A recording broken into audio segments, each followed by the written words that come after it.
শেখ হাসিনা মানব জাতির কলঙ্ক, তাকে কোনো দিন ক্ষমা করা যাবে না বলে মন্তব্য করেছেন বিএনপি মহাসচিব মির্জা ফখরুল ইসলাম আলমগীর।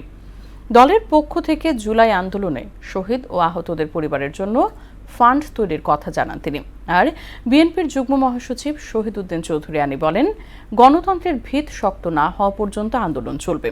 দুপুরে বৃক্ষরোপণ কর্মসূচির উদ্বোধন অনুষ্ঠানে এসব কথা বলেন তারা। আরও জানাচ্ছেন হুমায়ুন কবির। আমাদের সন্তানদেরকে স্মরণ করেছেন।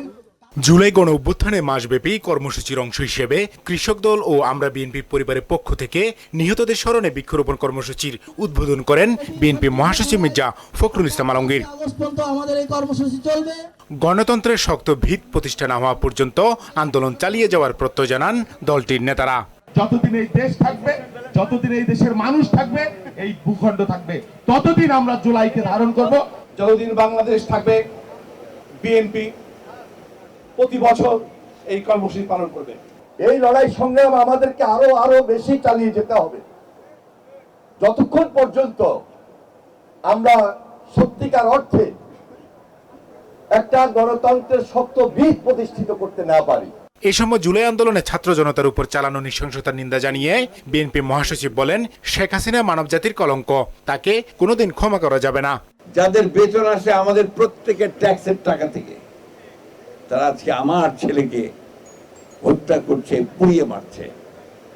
কি নির্মম, নৃশংস, অমানবিক। এই জন্যই হাসিনাকে কোনোদিন ক্ষমা করা যাবে না। হাসিনা হচ্ছে মানব জাতির একটা কলঙ্ক, হাসিনা হচ্ছে মায়েদের একটা কলঙ্ক। আমাদেরকে প্রথম কাজ হবে এদের বিচার করা। জুলাই আগস্ট আন্দোলনে আহতদের পাশাপাশি নিহতদের পরিবারকে সহযোগিতা দিতে দলের পক্ষ থেকে ফান্ড তৈরি করার কথা জানান তিনি। আমরা দলের পক্ষ থেকে একটা ফান্ড রেজ করব। সেই ফান্ডে আমরা এই সমস্ত পরিবারগুলোকে আমাদের পক্ষে যতটুকু সম্ভব আমরা সহযোগিতা করব। ইতিমধ্যে আমাদের ভারপ্রাপ্ত চেয়ারম্যান সাহেব, বিএনপির পরিবার, তাদের মাধ্যমে কিন্তু তিনি এই কাজটি করছেন। পরে গণ অভ্যুত্থানে নিহতদের স্মরণে জিয়া উদ্যানে নিম গাছের চারা রোপণ করেন মির্জা ফখরুল ইসলাম আলমগীর।